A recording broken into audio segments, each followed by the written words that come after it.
Parmi les 114 chapitres du Saint-Coran, 3 chapitres portent les noms d'insectes, et sont les abeilles, et le chapitre numéro 16, sur les 114 que compte le Coran, et le nombre de ses versets, est 128. Les fourmis, et le chapitre numéro 27, et le nombre de ses versets, est 93.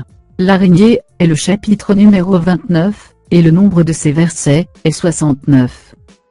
Si les abeilles et les fourmis vivent un mode de vie communautaire, très organisé, une discipline exemplaire, une réglementation stricte, où l'individu œuvre pour l'intérêt général, et la solidarité pas un vain mot, car la devise « un pour tous, et tous pour un » est vécue au quotidien.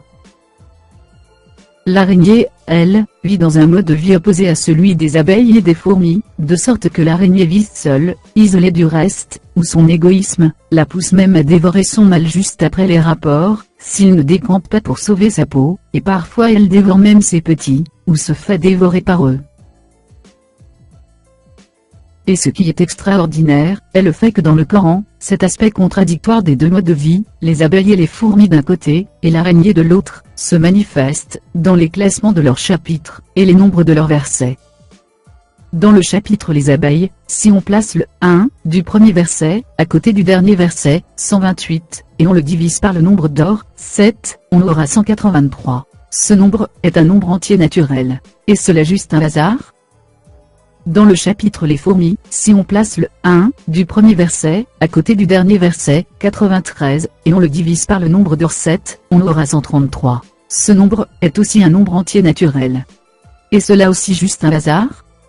Et pour le chapitre l'araignée, si on place le 1 du premier verset, à côté du dernier verset, 69, et on le divise par le nombre d'or, 7, on aura un nombre qui n'est pas entier naturel, le nombre 691, n'est donc pas divisible par 7.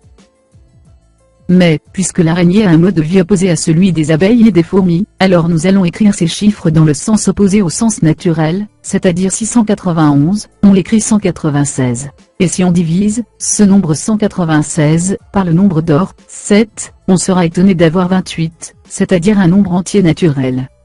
Et cela est aussi un hasard ?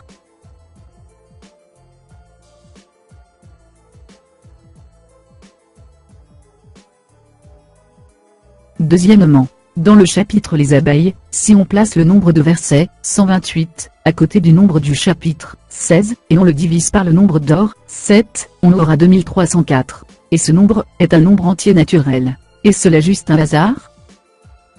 Dans le chapitre les fourmis, si on place le nombre de versets, 93, à côté du nombre du chapitre, 27, et on le divise par le nombre d'or, 7, on aura 399. Et ce nombre est aussi un nombre entier naturel. Et cela aussi un hasard ?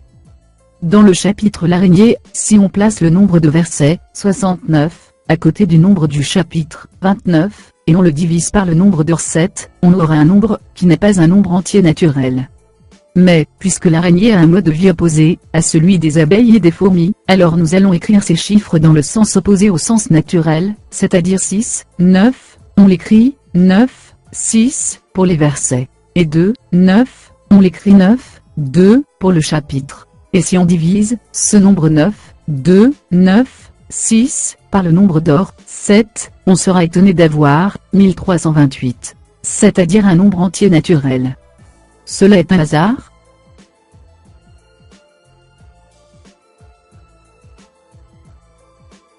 À l'opposé de l'araignée, nous remarquons qu'entre les abeilles et les fourmis, il y a une grande affinité et une grande convenance. Et ce qui est étonnant, est le fait que cette convenance a atteint un niveau inédit dans le Saint-Coran. Premièrement, convenance entre les nombres de leurs chapitres. Si on place le nombre du chapitre les abeilles, 16, à côté du nombre du chapitre les fourmis, 27, et on le divise par le nombre d'or, 7, on aura 388. Et ce nombre est un nombre entier naturel. Cela est-il un hasard ? Deuxièmement, convenance entre les nombres de leurs versets. Si on place le nombre de versets les abeilles, 128, à côté du nombre de versets les fourmis, 93, et on le divise par le nombre d'or, 7, on aura 13 304. Et ce nombre est aussi un nombre entier naturel. Cela est-il aussi un hasard ? Troisièmement, convenance entre les nombres des chapitres et de leurs versets.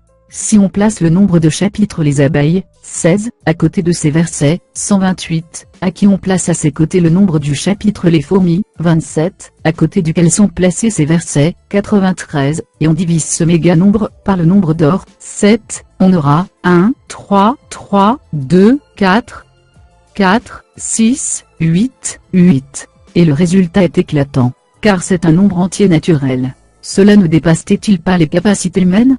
Sachant que ces nombres désignent les positions des chapitres, et le nombre de leurs versets dans un livre qui date du 7e siècle,